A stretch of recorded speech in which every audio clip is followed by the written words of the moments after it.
Hey gorgeous, my name is Rai, but if we're friends, you can call me Rai. We're intellectual baddies over here, and today we are diving into the ultimate legacy of the ultimate matriarch of the African Renaissance, Big Mommy herself, Winnie Mandela. And we're looking at how she remained truly married to the game while single-handedly taking on the entire apartheid regime. So I hope you guys are ready to get into it, because Right Talks. I recently got into the documentary series on Netflix called The Trials of Winnie Mandela, and wow, I am taken aback. I don't know about you girls, but I cried throughout that series, all 7 episodes. I had to come and debrief with my chomies about it on Right Talks, so welcome. I'm calling this essay Married to the Game, the Matriarch of the Mandelas, because I truly believe that Winnie was the OG matriarch of our country.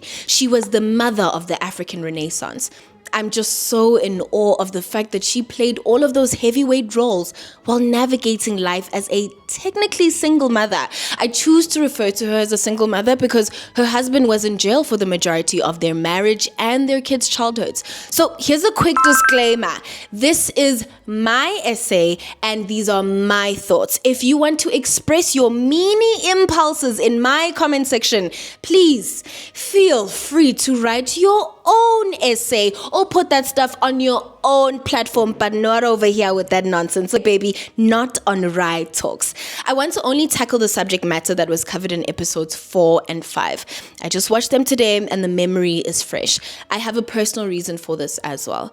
I want to get into this chat with my mother first before diving into analyzing the full 7 episodes, especially this Don't Be Say Baby part. She hasn't yet watched the series because it's really triggering, especially if you live through that stuff. For context, my mom is from Orlando West, specifically ePhumlong naseMzimhlophe. She grew up on Armitage Street, and for those of you who are not from Orlando, just check the proximity from Vilakazi Street and the Mandela House to Armitage Street because they're literally adjacent. Basically, my mom was a kid at the time that Stompie was murdered. You girls got a glimpse of how the community reacted on episode 3, and you saw them tell you just how tense, how heavy the energy of Orlando was at the time.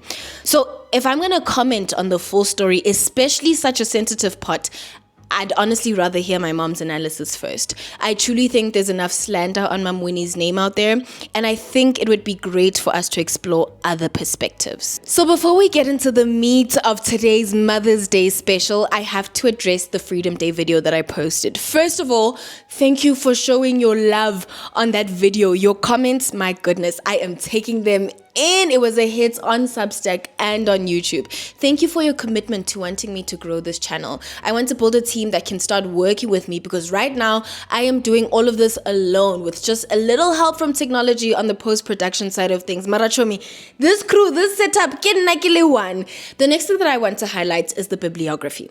You'll find it at the bottom of all my Substack essays and in the YouTube descriptions.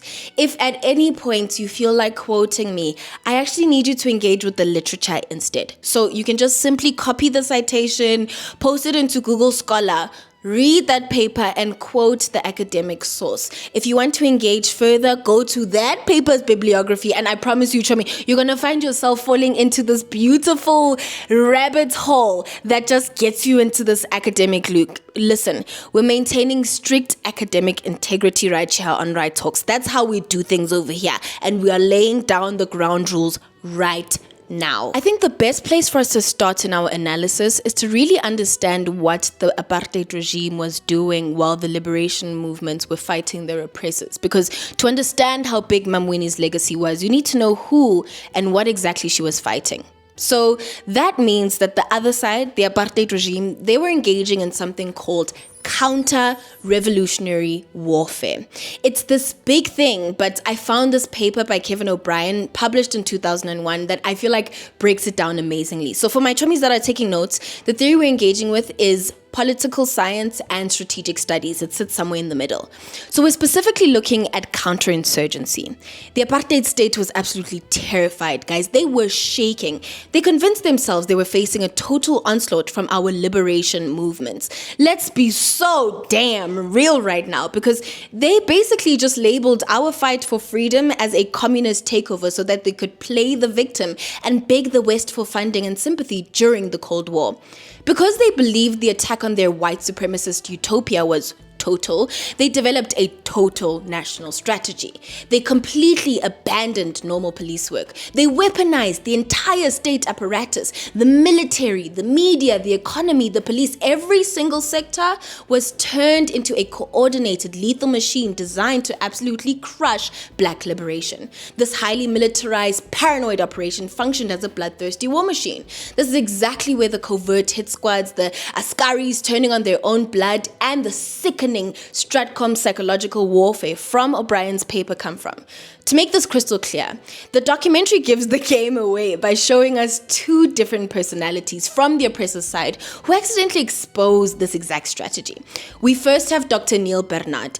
You can tell that you cannot change that old man's brain, and I feel like he sort of still stands by the regime today, but he ends up snitching on their entire playbook. He slips up on camera, getting super defensive and admitting that they were trying to manipulate Winnie. They needed to get her under control because she was too difficult. Their grandmaster plan was to send her to live in the prison house with Nelson Mandela. They knew that putting her in a normal cell would just create a second Mandela martyr. They wanted to trap her in a gilded cage, to strip her of her freedom and stop her from making the fiery speeches that mobilized young people. Then we have Warrant Officer Paul Erasmus. He spills everything on Stratcom. Stratcom stands for Strategic Communications. In international relations theory, this is the branch of psychological warfare where state weaponizes the media to control the minds of the public. For my girlies, imagine the most vicious state-funded cyberbullying and gaslighting operation possible. So Erasmus admits that they used to literally joke in the office that Winnie was doing their job for them. Let's expose what that job was. Their job was to use the media to isolate her and frame her as a lone, hysterical criminal. They manipulated the narrative so flawlessly that they conveniently made the public forget the state was waging an active, bloody war against its own people.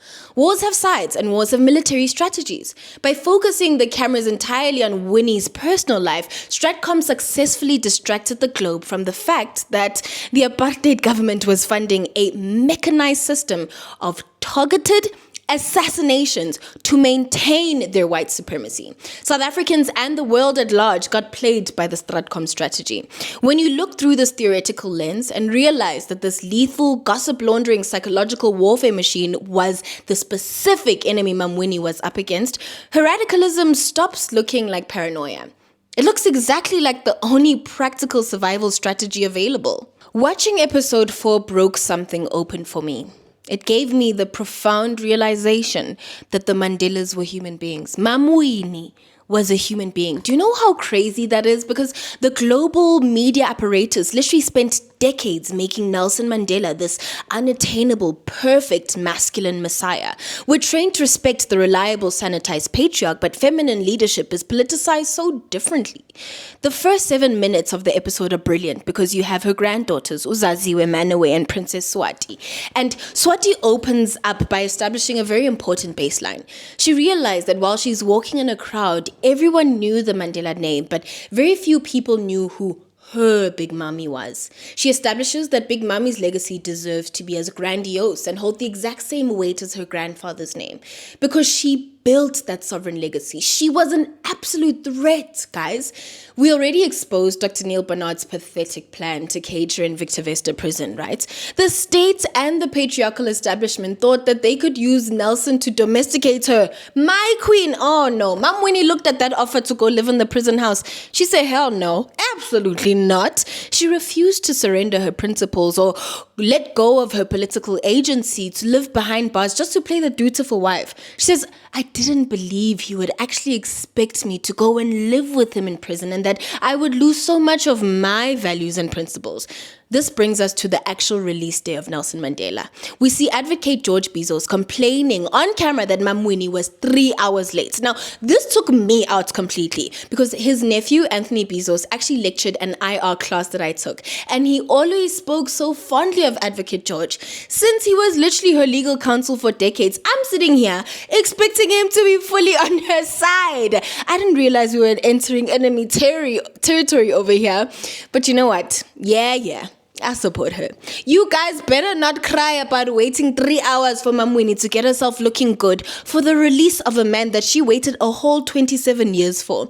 If you read Van Smith's paper, From Penelope to Winnie Mandela, you see that the patriarchal establishment wanted her to play Penelope from Greek mythology. When the Odyssey movie comes out later on this year, this part is going to make complete sense to you because it's a future pop culture reference. In classical literature, Penelope functions as the ultimate patriarchal fantasy of the good woman because her entire existence is defined solely by her relationship to her husband. She is the quiet woman, weeping at the loom, trapped in a cycle of unconditional waiting, expecting to serve purely as the embodiment of female virtue, designed to give comfort to men and pamper their vanities. But Mam Winnie completely obliterated this expectation and she gave us something much closer to a modern-day visual album drop. Think of it as the original Lemonade moment. She understood that for a black woman in leadership, the aesthetic is political. Just as Beyoncé moved from the suffering wife narrative into a sovereign visual goddess who took control of her own story through meticulous styling and lethal visuals, Mam Winnie used those 3 hours to curate her image. By taking those 3 hours to ensure that her face card was lethal for the global cameras, baby, not just in South Africa, she was rebranding the struggle. She rejected the monastic suffering wife trope in favor of unapologetic matriarch energy. Give me my credit where it's due, guys. I totally slipped in a Beyonce and a Bad Girl Riri reference there. Nah, yo. Let me blow my own horn for a second over there. Anyways. She fought a literal war, and she was not going to step into the new South Africa looking like a footnote. She was the main event, and if the men had to wait, it was only because the revolution needed a proper reveal, baby. Bottom line is that the breakdown of Nelson and Winnie Mandela's marriage was deeply political. Dr. Neil Barnard jumped at the opportunity to be spicy when he said, and I quote, Winnie enjoyed her freedom out there and she was not going to give up that, not knowing how long Nelson was going to stay in Victor Vesta. Like, what is Oprah trying to imply by she enjoyed her freedom? He is so damn messy. Winnie acknowledges that she made it difficult for him to be released from prison. She then says something really crucial. She says even when he betrayed her by agreeing to the release terms in the end, she didn't blame him because he had been in prison for 27 years. Let's talk about the nature of his release for a second and why people consider it a sellout. Why did Winnie consider him to betray her? We have to tie this together by insinuating that if she married him, knowing that she was marrying the cause, she surely knew that she too was a physical representation of that cause. Their union was a royal one. It was made to lead a nation. If you read Shireen Hassim's 2019 paper, and Shireen is the Indian lady with gray hair that's giving testimony or rather commentary in the series. So she wrote this paper called The Impossible Contract, and the academic receipts back this up so perfectly, guys, because Hassim explains that their marriage functioned as a complex political partnership of two central actors, far exceeding the traditional dynamic of a hero and a supporting wife. The separation stretched this contract to its breaking point, guys, because their politics took profoundly divergent paths. They went in completely different directions. And she knows that Nelson came to embody South Africa's velvet revolution, defined by compromise and negotiation, while Winnie became the uncompromising representative of a stalled revolution, demanding radical redress. If we believe this to be true, then we can equate Mam Winnie's personal betrayal by Nelson to his political betrayal of the cause and the African nation. By the time the CODESA negotiations roll around, Winnie already saw the writing on the wall. At the 18-minute mark of episode 4, the documentary plays this tense, regretful violin music and shows Mam Winnie recalling what she told Tata in 1990. She told him flat out, Tata, you are going to postpone the revolution the way you are going in your deliberations at CODESA. 20 years from the day we hoist this freedom flag, the people will be back in the streets, demonstrating against us with the same memorandum that we carried to the Boers. I'm quoting Mam Winnie. She prophesied that it would be a dummy freedom. She maintained that militant MK soldier energy because she understood what Steve Biko and Robert Sobukwe understood. You can't negotiate equity with the white-centric capitalist regime that built its entire wealth on your subjugation. We need to seriously talk about Winnie Gates, hey? Because when you get to the 32-minute mark of episode 4, things take a very dark turn, guys. I looked at the screen and I said, hell no. Not them putting Mam Winnie in such a vulnerable position. If you guys know what I'm talking about or don't know what I'm talking about, it's basically the moment where they show Mam Winnie kissing Advocate Dalimpofu. And then immediately after that, she says, where's my husband? Yo, guys, I paused. I'm watching on my laptop. I paused. I said, we do not know that man. Who is this man? We do not know who this man is. And while I'm trying to deny, I can't do it because you know what the gag is? The man that we saw kissing Mam Winnie looks exactly like his very popular YouTuber son, Sizwe Mpofu Welsh. Sorry, Dr. Sizwe Mpofu Welsh. So I'm sitting there denying, but we know we can't actually deny a thing. It's right there that Advocate George Bezos shares some crucial context. He shares that Nelson Mandela expected Winnie to lead a monastic life for 27 years, meaning he didn't expect her to be intimately loyal to her, but that she should protect it, especially in the eyes of the public. So they were fine with her having personal desires, provided that she remained obedient. In that moment, I see it taking a turn, and I would have agreed with this paper that I read by Vusi Gumbi. He's a PhD candidate, and they published it on the 3rd of May on SABC. Now, Vusi Gumbi is basically criticizing the docu-series a bit by saying it was a missed opportunity. He felt that they focused too much on her being erratic and painted her as an adulterous woman who embarrassed Nelson. When, honestly, when I watched that part, I would have agreed right there with him. But only of that one section, because if you pull back and you look at the whole series holistically, I do think that Swati and Zaziwe did an excellent job because they experienced Mam Winnie maternally. Like, she was their big mommy, and they were deeply intentional about being honest. Yes, they went into the ugly parts, but seeing the humanist in her and seeing those complex layers, it made me respect her so much more as a human being. I cried so much because it created such a crazy loyalty in me. By refusing to paint her as a flawless saint, her granddaughters gave us the matriarch that never was. They gave us a human being who bled, man. They gave us a person who fought and loved in the middle of a war zone. Meanwhile, Stratcom is scheming to infiltrate their private love letters, guys. I absolutely love her response to the fallout that happened between her and her now estranged husband at that point.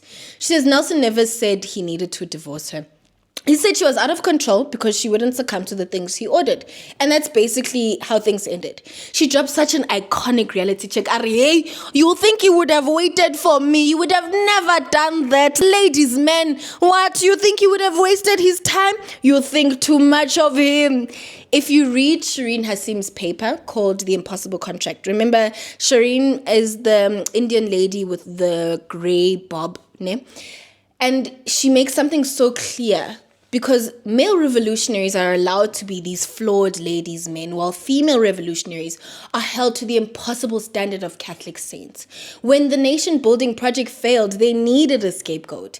An independent, sexually liberated black woman became the easy target. So to crown her legacy, Sisonke MSIMANG, who is the bald lady, she analyzes the African Renaissance and she points out the complete silence around gender in these national debates. Winnie is the true First Lady of Africa because she completely obliterated the sanitized, acceptable version of a black female leader. She was too big for the Western standard of a First Lady because she was busy building a sovereign African legacy, babe. She was much bigger than any First Lady we've ever met. My babes, thank you so much for engaging this essay and unpacking this series with me. If y'all liked it, please make sure that you subscribe, that you follow my Substack, and you follow all my socials, and you share it with your circle. I'm always going to leave y'all with great resources to engage the subject further. So if you really want to understand, especially if you look at episode 5, they get into the TRC. It is so heavy, but I think it's important for us to understand the TRC period and what Mam Winnie had to navigate, but also you get to understand when you look at the scenario of that Stompie Seipei part when they're talking about, black on black crime and the snitches and the EMP. You need to understand it. So I'm giving you homework. Watch it's a film that was released in 2004 called Red Dust, and it was directed by Tom Hooper. It's an adaptation of this brilliant book by Gillian Slovo, who is the daughter of Joe Slovo. Guys, Red Dust, oh my goodness, you're gonna cry in that movie. Go and find that movie. I don't care how you find it, but go and find it and watch it, y'all. I lost my place. But basically, her dad was Joe Slovo, and the story is a gripping thriller that dives straight into the heavy weight of amnesty, truth, and the dark secrets that were hidden by the apartheid security police. So if you enjoy the intense, raw exposure of the justice system in the trials of Winnie Mandela, you're absolutely going to love Red Dust. So keep doing your research, my babes. Stay lethal, and I'm gonna see y'all on the next one. We're intellectual baddies over here. So remember, right talks.